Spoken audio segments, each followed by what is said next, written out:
All right, so, oh, it was a car. I thought it was a motorcycle that went off-road. Okay. High mechanism. Looks like he's got a tear in his pants.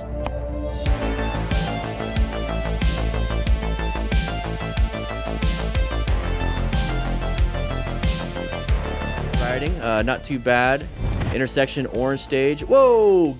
That was somebody not paying attention. That person was definitely in white stage, not doing what they're supposed to be doing, and seems like none of the buttons are working, Nathan, so we're gonna have to double check that one.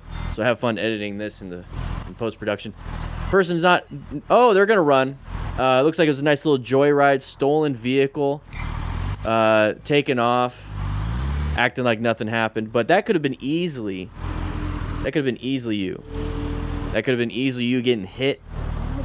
Yeah, call 911. Imagine getting T-boned by that. So that's why when you go into orange stage, when you get into an area like this, especially intersections. Anyways, moving on. Kryptonite going at night, hauling ass. Oh, we got brake lights. What's going on here?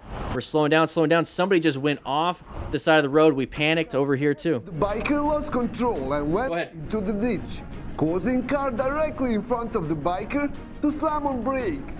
Biker locked brakes and high-sided into a trunk. Biker said that he wasn't seriously injured and that he's happy to be alive. All right. So we're in a car following these guys. Yo, you okay? Rescue a rider, everybody. Rescue a rider. This is a very high mechanism of injury. I don't know what else we're doing here. He grabbed the GoPro, wants to take a look. He wants to get it on camera so he can send it to Moto Madness and Dirt Bike Lunatic. Can't see anything.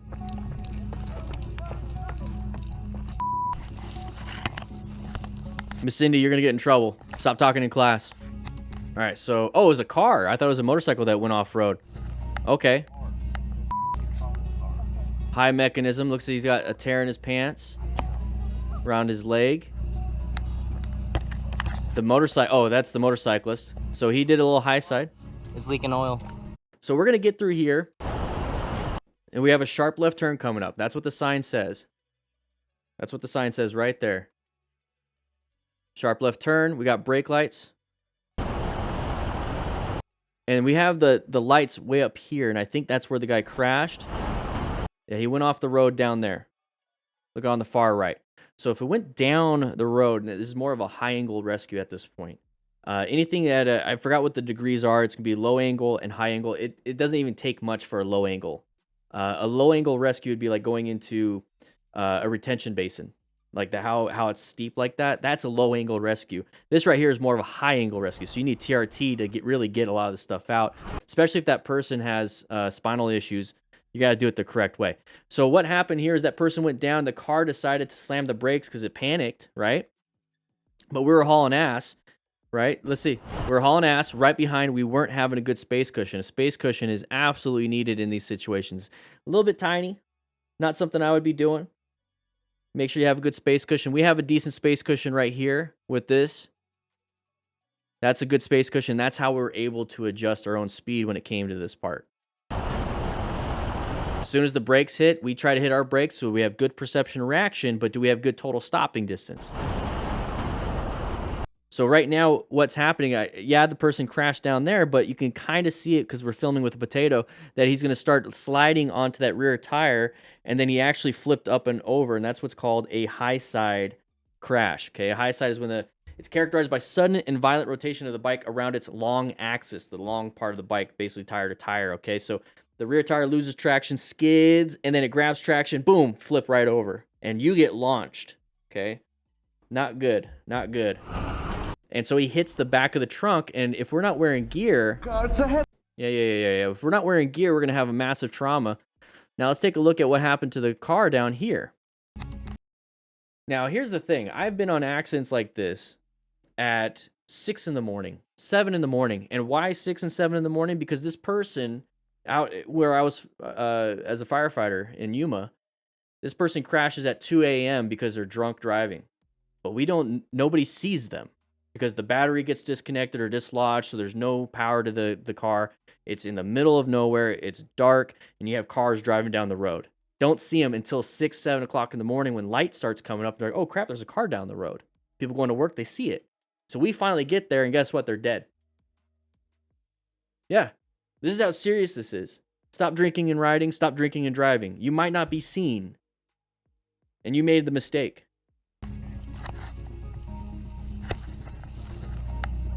This is the rider right here. So take a look at his gear. He has normal pants. Looks like he's got just a long sleeve. Long sleeve, normal pants, hauling ass. I have no idea if he had a helmet on or not, but it looks like they took it off. So just turn off the bike. So we got a lot of... Start today's episode with some epic wins and epic fail clips. Take a look. All right. Let's not do that in front of cops. We have a big ego boost on that one. All right. So here we go. We're going to probably go a little bit too high and crash.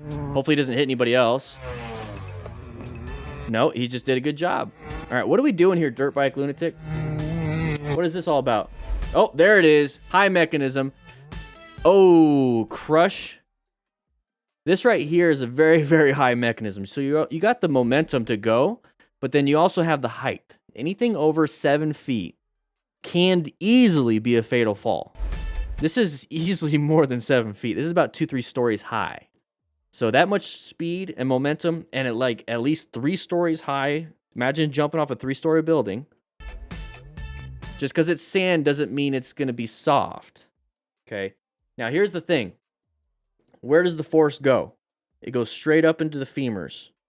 Where does the femurs connect? At the very tippity top of the femur. Goes into your pelvis. Where do you think those femurs are going? They're going into and through your pelvis. That's what's happening right here. So you're either breaking the head of your femur, breaking your pelvis, your hip, snapping ankles, shoving your tibia fib or tib fib into your knee and shooting it out that way. That's what's happening here. He's got broken bones. He's got broken bones. This is a high mechanism of injury. This right here is probably going to go to the hospital. He is going to the hospital. This is a hospital visit right here.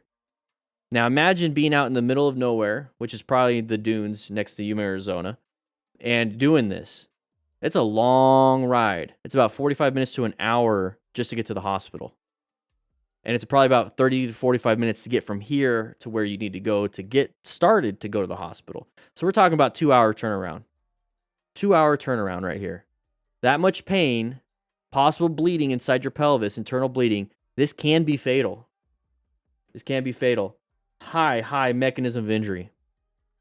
You need to be very careful doing stuff like this. High risk, very high risk, high skill.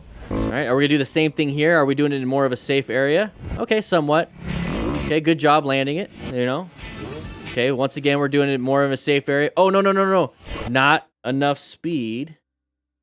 So this is where we're practicing, but this is also something dangerous. So right now, it looks like it's more of a 2 to 3 story fall, but we're still having issues with landing on our back.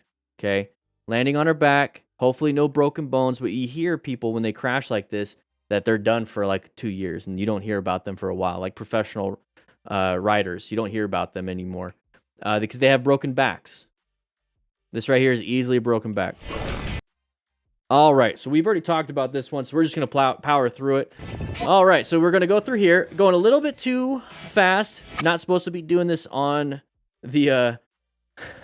We're not supposed to be doing this. Not at the skate park. So let's take a quick look at the mechanism here. So having a little bit of fun, not doing what we're supposed to be doing. Okay. We're going to go up. The bike's going to launch, but there's the hip and possibly your kidneys. Right side, you got a little bit of the liver going on. Ribs smashing into that rail. And we're now going to fall head first. He's probably putting his hands down, so we got trauma to the arms. Trauma to the arms. Now you got his right hip? No, I'm sorry, his left hip going to hit the ground. So we got right hip trauma, left hip trauma. So the iliac crest, that thing that you can feel, what you think is your hip, that little bone, that's called the iliac crest. That can easily break with a trauma like this. And he's going to smash into the ground. So this is easily, let's take a quick look at how high So let's say he's 6 foot. Probably not. But let's say he's 6 foot. That's about 10 to 12 feet fall. That's a 12 to 10 foot fall. And he got lucky that bike did not land on him. All right, we got an idiot on a striker. Already an idiot for getting that. Doesn't know what he's doing. Going into a skate park. Skate parks are not for people like this. Launching around. Still can't hold on to anything. Losing everything. Oh. And we dumped the bike into the pool next door. All right. So let's take a look at, though, right here. This was interesting. That is his stomach getting ripped up by the rubber. That's friction. That's a thermal burn. Easily a thermal burn. Who thought it was a good idea to do that? All right, you do this at your own. You know, he's at a... Okay, are we just going to do this? This is why I like MotoStars. Not a lot of protection on him. That's one way to ruin a tire, but he's probably going to get a new one anyways. I just don't see the need for it. Let's take a quick look at this, though. I want to point this out because when people talk about doing this anywhere, look at all that black stuff behind him. That is melted rubber. So when somebody does this onto a car or onto a person thinking it's funny, like, they're behind you getting smoke on them. No, they're getting burning hot rubber. Look at all that black, though. Like, that's what I'm saying. Look at all the black that was shot out. That's what these people are actually shooting out on people when they do that. When they shoot it on a car and they're just, thinking it's funny. No, it's not. You're getting melted rubber. Guys, if you like this kind of stuff, we do this every Tuesday and Thursday on this channel at 3 p.m. Mountain Standard Time live. So make sure you check that out. But if you want to check out some other things like this video right here or this video right here, please do so. It supports the channel. Click that like button, by the way. Check into class. Anyways, I'll be seeing you around.